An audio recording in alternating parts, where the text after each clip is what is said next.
नमस्कार दोस्तों, कैसे हैं आप सभी लोग। देखिए, आज मैं एक दूसरे स्पीकर की वीडियो लेके आया हूँ। ये 4 इंच 40 वाट का बहुत हाई क्वालिटी स्पीकर है दोस्तों। आप देख सकते हैं, एक ज़बरदस्त बिल्ड क्वालिटी है। देखिए कितना सोफिस्टिकेटेड इसका कोन है, कितना अच्छा इसका जो ये साइड में रबर रहती है वो है, कुशन है ये। तो आप देख सकते हैं स्पाइडर भी बहुत बड़ा है इसका, और मैग्नेट का साइज़ देखिए दोस्तों कितना बड़ा है। तो बहुत ही बढ़िया बिल्ड क्वालिटी। जो इसका मेटल है, बास्केट का मेटल, इसकी भी मेटल की गेज बहुत मोटी, बहुत अच्छी है। साथ ही दोस्तों, जो इस पे ये गम यूज़ किया हुआ है, बहुत हाई क्वालिटी का गम है, जिससे आपको कभी भी इसको फिज़िकली ये उखड़ेगा नहीं, डैमेज नहीं होगा। तो एक ज़बरदस्त क्वालिटी के स्पीकर्स दोस्तों मैंने इंपोर्ट किए हैं। तो मैं पहले तो आपको ये बिल्ड क्वालिटी दिखा रहा हूँ। ये सारे ही नए हैं और मेरी कोशिश रहेगी कि ये हमेशा आपको मिलते रहें। तो ये बिल्ड क्वालिटी मैंने दिखाया। इसके बाद मैं स्पेसिफिकेशन दिखाऊंगा कि बिल्ड क्वालिटी में तो अच्छा है ही है एक स्पीकर, स्पेसिफिकेशंस में भी अच्छा होता है। मैं एक कंपैरिजन करके आपको दिखाता हूँ दोस्तों कि ये देखिए, एक यहाँ के जो बेसिक स्पीकर मिलते हैं, इनकी बिल्ड क्वालिटी देखिए दोस्तों, वर्सेस इसको देखिए, तो आप समझ पाएंगे दोनों ही 4 इंच हैं, पर ये क्यों सस्ता है और ये क्यों महंगा है। तो एक तो आप बिल्ड क्वालिटी से इनका ज़मीन आसमान का डिफरेंस देख सकते हैं, प्लस स्पेसिफिकेशन में बहुत अंतर होता है। मैंने लास्ट टाइम आप लोग को थोड़ा रीड करना भी बताया था स्पेसिफिकेशन। आज फिर से मेरे पास वही चार्ट्स और डेटा है, मैं आपको एक बार फिर से दिखाता हूँ कि इसकी क्या स्पेसिफिकेशन है और क्या यूज़ केस सिनेरियोज इसके बन सकते हैं। तो आइए दोस्तों, नज़र डालते हैं। पहले चलते हैं चार्ट पे, जो मैंने SPL चार्ट कहा था दोस्तों, तो उस SPL चार्ट को देखते हैं। ये SPL चार्ट है दोस्तों। तो अगर आप देख पाएँ 50, 100, 200, तो इस पर अगर आप देखेंगे प्लस माइनस 3 dB के आसपास, तो ये 60-70 हर्ट्ज़ के आसपास ऑडियो इसकी स्टार्ट हो जा रही है, और ये लगभग यहाँ जा रही है जो कि 6 किलो हर्ट्ज़ है। तो आपको 60 हर्ट्ज़ से लेकर के जो ऑडियो है वो ऑलमोस्ट 6 किलो हर्ट्ज़ तक मिल सकती है। तो आइए इससे कुछ जवाब जानने की कोशिश करते हैं। क्या ये एक सब वूफर है?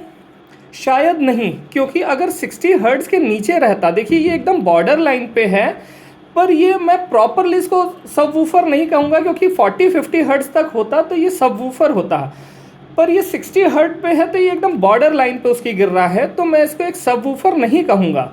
पर क्या एक वूफर है? क्या इससे आप बेस ले सकते हैं? यस।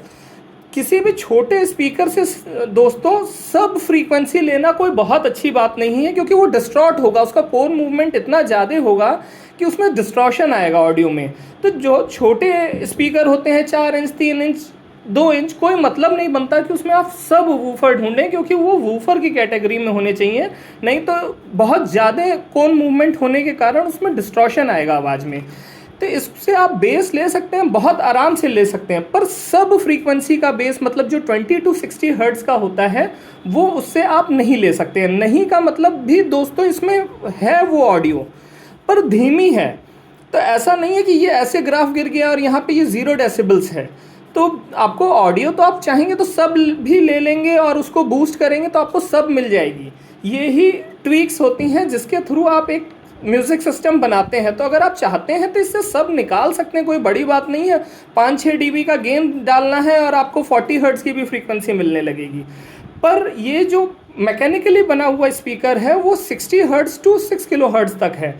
तो हमारा यूज़ केस क्या हुआ उस केस में, इसको हम बड़े आराम से ट्विटर के साथ पेयर करेंगे और एक बुक शेल्फ स्पीकर बना सकते हैं।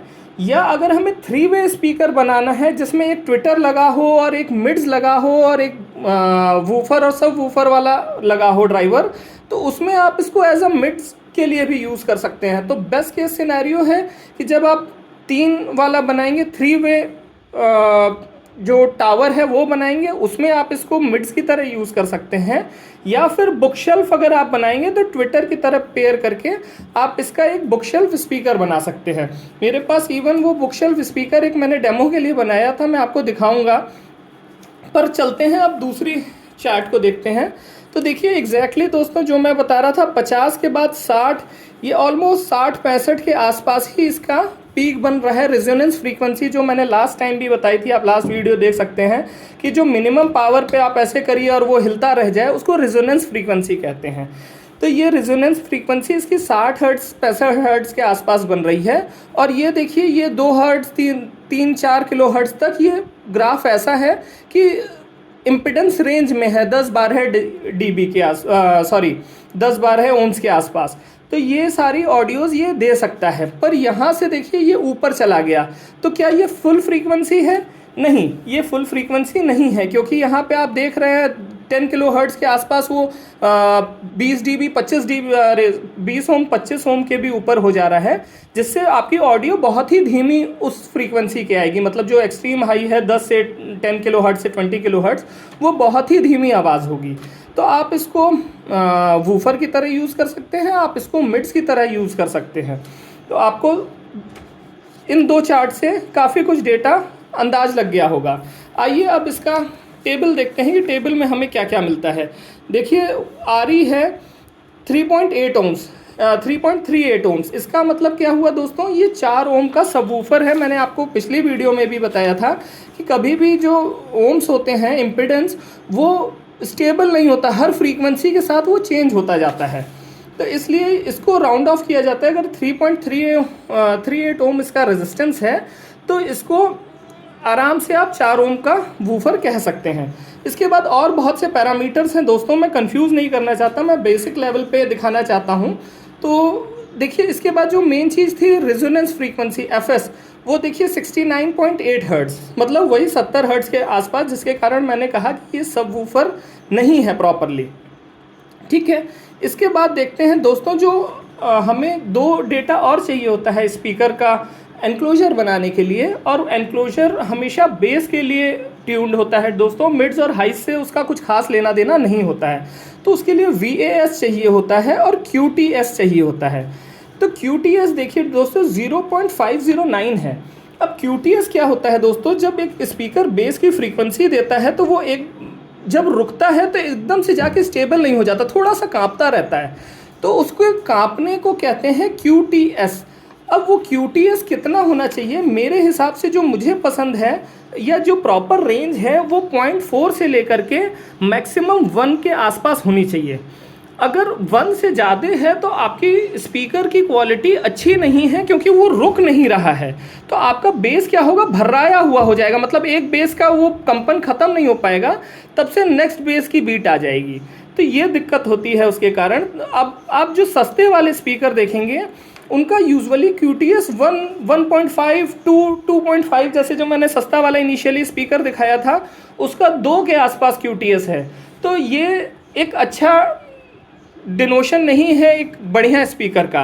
और जितना कम QTS रहेगा दोस्तों, जो बॉक्स का साइज़ है उतना छोटा बनेगा। अगर आपका QTS 1 के आसपास है तो आपका बॉक्स बड़ा बनेगा, और जैसे ही QTS कम होता जाएगा आपका बॉक्स छोटा हो जाएगा।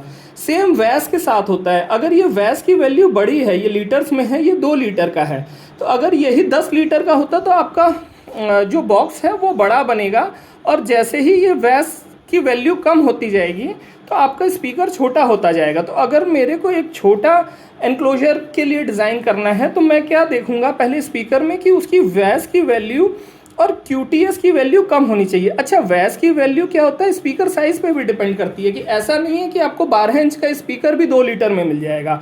12 इंच का स्पीकर लगभग 25 लीटर 30 लीटर के आसपास का आता है, और जो ज़्यादा होते हैं वो 50 लीटर 60 लीटर 70 लीटर भी पहुंच जाते हैं। इसी तरह से जैसे ये 4 इंच वाला है तो ये 2 वैस इसका अच्छा है।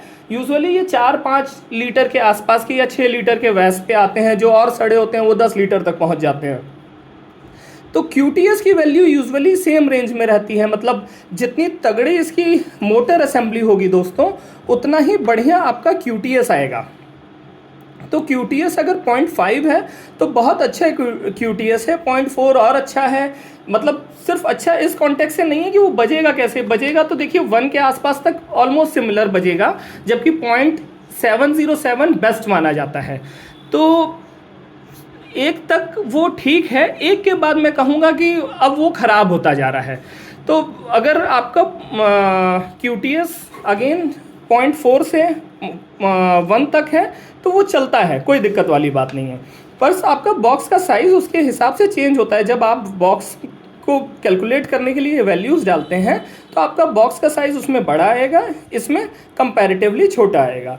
तो आप समझ गए होंगे दोस्तों ये डेटा से कि स्पीकर की बिल्ड क्वालिटी भी अच्छी है, साथ ही साथ इसका परफॉर्मेंस भी बहुत अच्छा है। 40 वॉट का 4 इंच का स्पीकर है, तो एक अच्छे परफॉर्मेंस के लिए बुक शेल्फ के लिए आप लोग यूज़ कर सकते हैं, या अगेन जो 3 वे स्पीकर है उसमें इसको मिड्स के लिए डाल सकते हैं। तो अच्छा, जो डिस्काउंट की बात थी, अगेन दोस्तों 10% डिस्काउंट मिलेगा नेक्स्ट 24 आवर तक जब से वीडियो लाइव हो रही है। और जो प्रोमो कोड है वो प्रोमो कोड मैं डिस्क्रिप्शन में डाल दूंगा, आपकी वीडियो में भी मेरे को याद रहा तो एडिट करके मैं इस समय डाल दूंगा, तो आप उससे चेकआउट कर लेंगे। दूसरा, मैं कैश ऑन डिलीवरीज दोस्तों स्पीकर्स को नहीं भेज रहा हूँ क्योंकि हैवी प्रोडक्ट होते हैं। और होता क्या है कि पता चला ये 1600 रुपये का पेयर है और शिपिंग ही हम आपसे 59 ले रहे हैं दोस्तों, पर अगर हम कैश ऑन डिलीवरी स्पीकर भेजेंगे इस तरह के तो 150, 200, 250 रुपये तक भी लग जाती है। तो 250 रुपये लगी और पता चला आपने नहीं लिया, फिर वो 20 दिन बाद आ रहा है तो प्रोडक्ट भी डैमेज होता है और हमारी शिपिंग का भी बहुत सारा लॉस होता है, तो वो बेरेबल नहीं होता। इसलिए cash on delivery orders speaker पे नहीं दिए जाएंगे, ये सिर्फ प्रीपेड ऑर्डर पे ही शिप होंगे। तो उम्मीद करता हूँ दोस्तों ये स्पीकर आपको पसंद आया होगा। अगर आपको अच्छा लगा है तो आप बाई कर सकते हैं, और नेक्स्ट टाइम के लिए मैं दूसरे स्पीकर की वीडियो लेके आऊँगा। तब तक के लिए बाय बाय, टेक केयर।